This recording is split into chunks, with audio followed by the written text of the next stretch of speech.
table was perfect. Roses, crystal glasses, the faint scent of vanilla cake. I'd planned every detail myself. 12 guests, one secret. Then she stood up, my sister, smiling like a saint.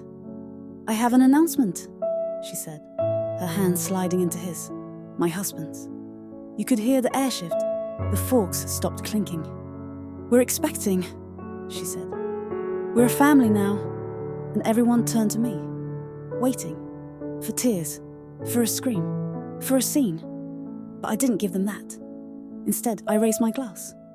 "A toast," I said, my voice steady. "To family." And that's when everything began to unravel. My sister and I, we were inseparable once, two halves of a whole. She was the flame. I was the shadow that followed her. When she met Daniel, my husband, she teased me. "He's too calm for you," she said. "You need fire." Maybe it was a joke. Maybe it wasn't.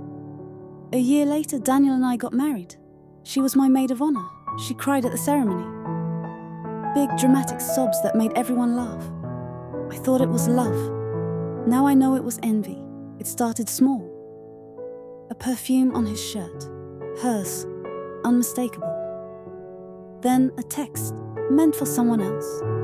Then late meetings that didn't exist. I told myself I was imagining it, that I was paranoid, until one night, while he showered, his phone lit up on the nightstand. Her name, a message. "You left your tie in my car again."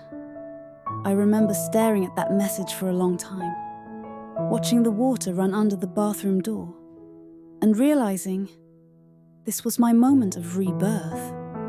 Revenge isn't about rage, it's about precision. They were impulsive, sloppy. I became deliberate.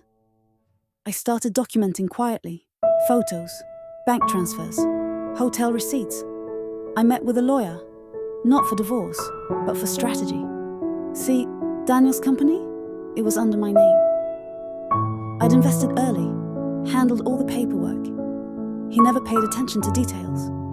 And my sister's secret apartment? The one he paid for?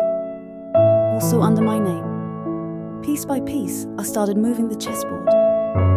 And I smiled through it all. Family dinners, holiday photos. They thought I was blind.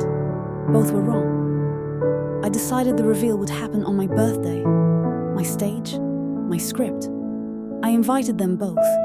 Candles, champagne, my closest friends. When she announced her pregnancy, her voice dripped with triumph.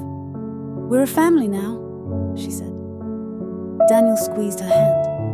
I smiled. "Congratulations." Then I turned to him. "Oh, by the way, the merger documents went through this morning." He blinked. "What do you mean?" "It means," I said, "the company is now under my control. You're no longer CEO gasps. Confusion. And as for you," I said to my sister, "the apartment you've been living in, it's being reclaimed. I own the property now. You'll need to move out by the end of the week." Her smile faltered. The color drained from her face. I raised my glass again. "To family," I said softly. "May we always get what we deserve." Daniel tried calling me afterward. Dozens of times. Apologies. Desperation. I didn't block him. I wanted him to see the silence. To feel it. He lost his job, his reputation, his money. My sister? She left the city, pregnant, alone.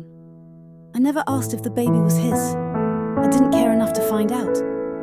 What people never understand about revenge is that it isn't loud.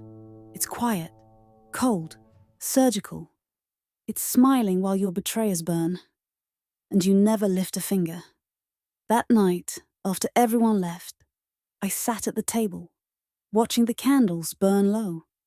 The scent of roses, the last glass of champagne, and the sound of my own breathing, steady, free.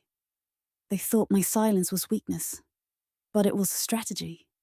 And now, when I pour myself a glass of wine and replay that moment, the toast, their faces, the realization, I remember Justice doesn't need noise, it just needs timing. And I've always had perfect timing.